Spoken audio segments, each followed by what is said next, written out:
Yo la Kazoku, c'est Afrodynamique, je vous souhaite la bienvenue dans cette nouvelle vidéo. Il y a quelques jours sur mon compte Instagram, j'ai lancé un petit sondage, donc un sondage afin de déterminer quelle vidéo j'allais sortir, quel tutoriel. Et celui qui a remporté, c'est le tutoriel du clonage. Aujourd'hui, on y est, je vais vous sortir ce petit tutoriel de clonage avec un exemple pour vous montrer un aperçu de ce qu'on va faire aujourd'hui. Voilà, donc si vous voulez réaliser cet effet, vous vous trouvez sur la bonne vidéo. Sans plus tarder, regardons comment le faire. Venez avec moi.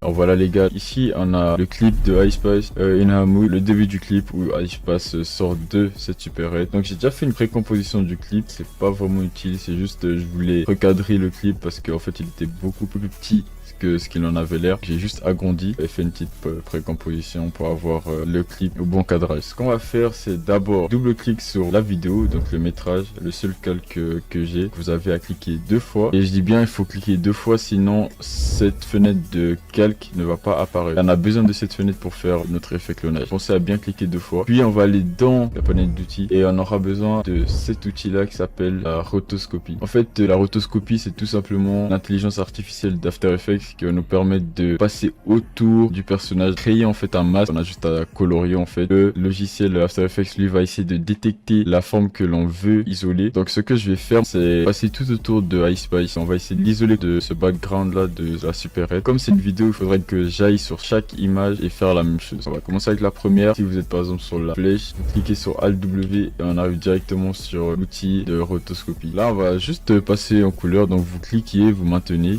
et vous passez tout en couleur ce que vous souhaitez isoler. Là vous voyez que le logiciel lui fait directement un premier travail, mais il n'est pas parfait. On voit que là il a pris un peu quelques boîtes de conserve juste derrière. Là aussi il n'est pas bien sur l'espace. Du coup ce qu'on va faire, on va maintenir Alt et on va voir qu'il va devenir rouge notre curseur, et là on va juste passer autour, effacer ce qu'on n'a pas besoin.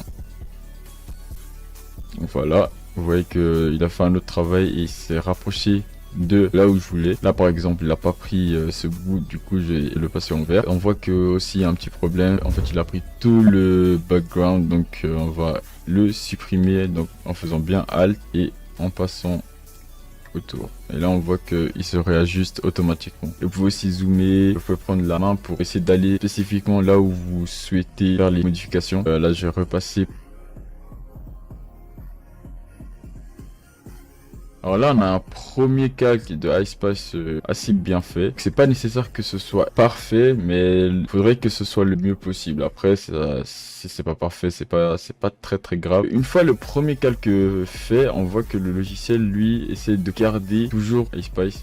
On voit qu'il se perd. Par exemple là je vois derrière qu'il n'a pas pris iSpice, mais il pris un peu du background. Du coup je vais aller un peu plus en arrière et voir où ça commence le problème, et je vois que c'est ici. Je vais passer en rouge, donc comme j'ai dit encore on maintient Alt, et là j'ai essayé de réajuster pour que ça reste bien sur son bras. Et là on voit que si on avance, ça fait déjà mieux le suivi. J'ai pas mal de chance parce que d'habitude il faut toujours essayer de rajuster, mais là il a quand même réussi à bien faire le tour. Vous allez image par image et essayer de voir ce que vous souhaitez ne pas inclure ou ce que vous souhaitez inclure. Je suis super satisfait. Donc maintenant ce que je vais faire, c'est faire Alt W, et là on voit que mon curseur il est cette fois bleu. Et en fait cela, comme j'ai dit précédemment, il n'était pas nécessaire que ce soit vraiment parfait au millimètre carré, parce que cet effet là, ce curseur bleu là que j'ai utilisé en appuyant Alt W de nouveau, il va me permettre d'améliorer les contours. Alors ce que je vais faire, c'est juste passer autour d'iSpice, autour des contours. On voit que la partie que je souhaite supprimer se transforme en noir et blanc, et iSpice elle reste en couleur.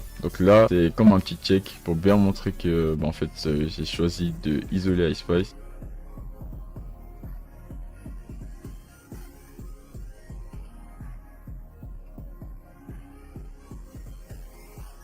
Mon rotoscope il est parfait, exactement comme je le souhaite.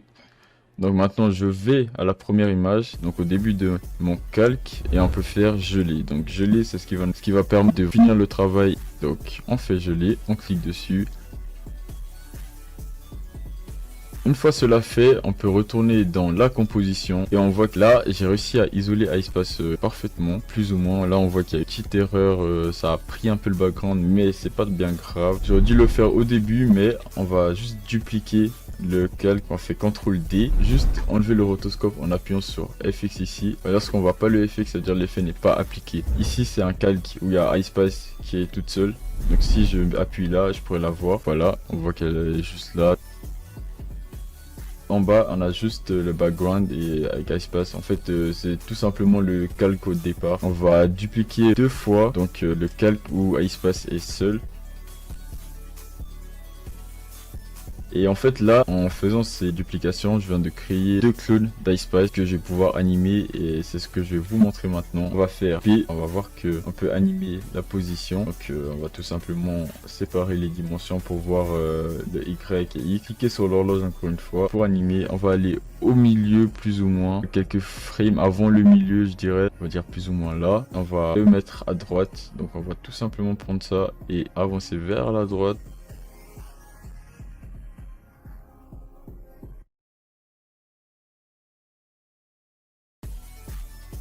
Maintenant, ce qu'on peut faire, on peut ajouter du blur pour les deux. Bien veiller à garder donc toujours 3. Vous pouvez en faire même plusieurs, peu importe, mais toujours un qui reste à la valeur initiale pour que les autres puissent sortir en fait de cette valeur.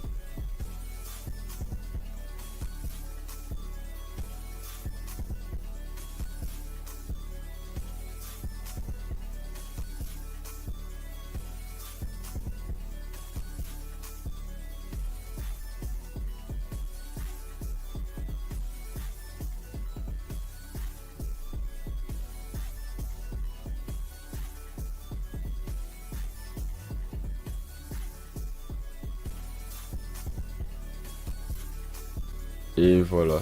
Maintenant, on peut aller regarder à peu près ce que ça donne. Voilà, alors là moi j'ai fait une animation rapide au début, c'est pour ça qu'on voit les clones vraiment sortir de manière hyper rapide, mais vraiment comme vous le souhaitez. Et là vous avez donc cet effet de clonage hyper simple. Vous pouvez ajouter encore, pour ceux qui l'ont, l'effet Deep Glow. Donc vous pouvez ajouter un effet de glow comme ça. On va animer cet effet.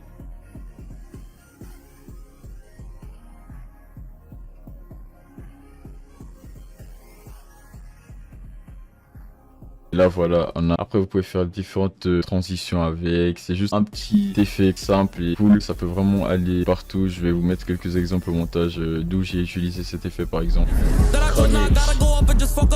Donc voilà, regardons le résultat final.